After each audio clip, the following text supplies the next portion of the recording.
It's the 80s Experience on FM 88.5 KSBR. She is a 4-time Grammy Award winner, selling over 100 million records worldwide. One of the most talented artists in international music history, Miss Olivia Newton-John. Olivia, how are we doing today? I'm very good. How are you, Jeremy? Wonderful. Thank you so much for being a part of the show tonight. I appreciate it. You're welcome. And I know you were born in England, but when you were 6 years old, you moved over to Melbourne, Australia. Then you moved back to England to record your first single for Decca Records. What was that experience like for you? It was pretty exciting, if you can imagine. I was a young girl. I'd won a talent contest in Australia, and the prize was a trip to England, so my mother dragged me there because I didn't want to go. And eventually, after a series of many things, I did record my first single there, but that one was a big failure, but it wasn't until 71 that I really had my first successful record. And I know throughout the, you had an amazing career throughout the 1970s. One of my personal favorite songs out of the 1970s was a great tune called I Honestly Love You. How did that song come together? Actually, I Honestly Love You was in a pile of, in those days, my producer John Farrar and I used to listen to a pile of acetates, as they were. They were like little black discs with demos on them, and we found it in a pile. And Peter Allen was an Australian. I didn't know him personally then. I got to know him, luckily, later.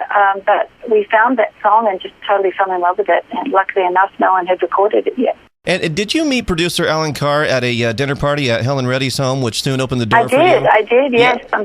Tell me about that great story. To Helen. Well, Helen Reddy, was a very big star in in America, and with I Am Woman and a number of other songs at the time. And she and her husband took me under their wing, and I went to see them at a show in Miami. And Helen, I had one hit record, I think, at that time, and she said, "Listen, if you want to make it in America, you need to move here." So I kind of listened to her, and I did.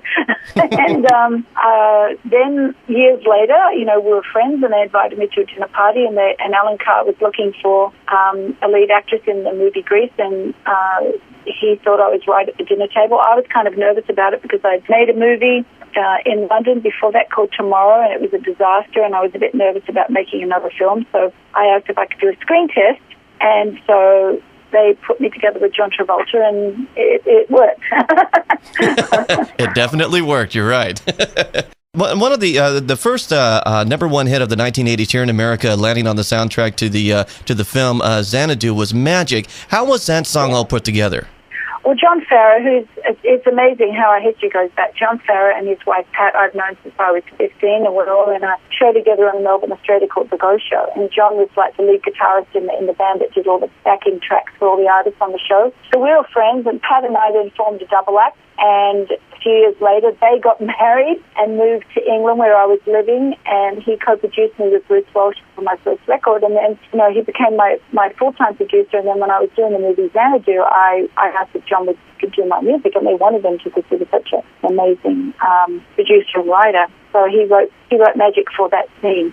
And we just had one of our anniversaries for the show, and I counted down the top 25 biggest number one hits of the 1980s, and you, ma'am, are the number one biggest hit of the 1980s. The great really? tune, yeah, Physical was number one here in the States for like 10 weeks or something like that. And I know Steve and Terry were the writers on that tune. And did they really write that for? Originally, did they really write that for Rod Stewart?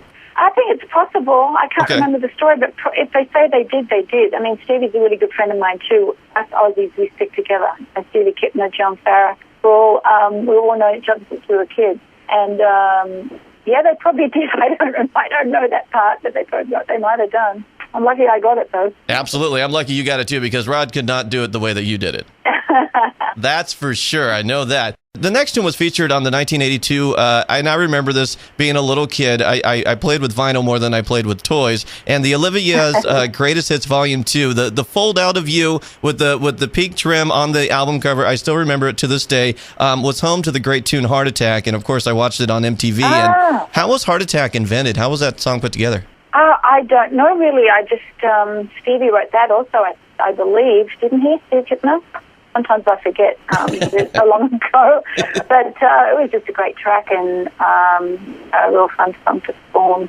And I know you started with John Travolta in Grease, and then you had another chance to do a tune called Take a Chance with John Travolta. How was that all put together? Well, Take a Chance was a song. I co-wrote that with David Foster and Jeremy Lubbock, I believe, for the movie, and that was one of the duets in the movie. We had some great songs in that movie. There was cold now. Of course, I've forgotten them. There's some good songs in that film, and that one, of course, I really enjoyed doing it. It's duet with John. It's fun.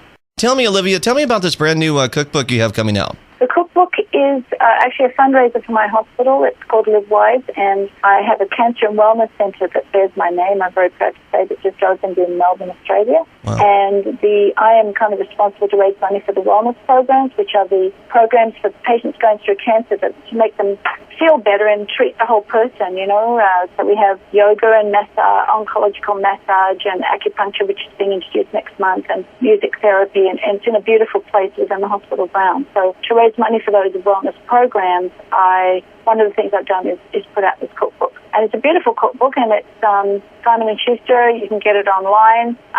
The money, all the proceeds go to the hospital. Okay, and for a wonderful cause, obviously. That is awesome. I'll have to get one myself. And now, please. It's great food.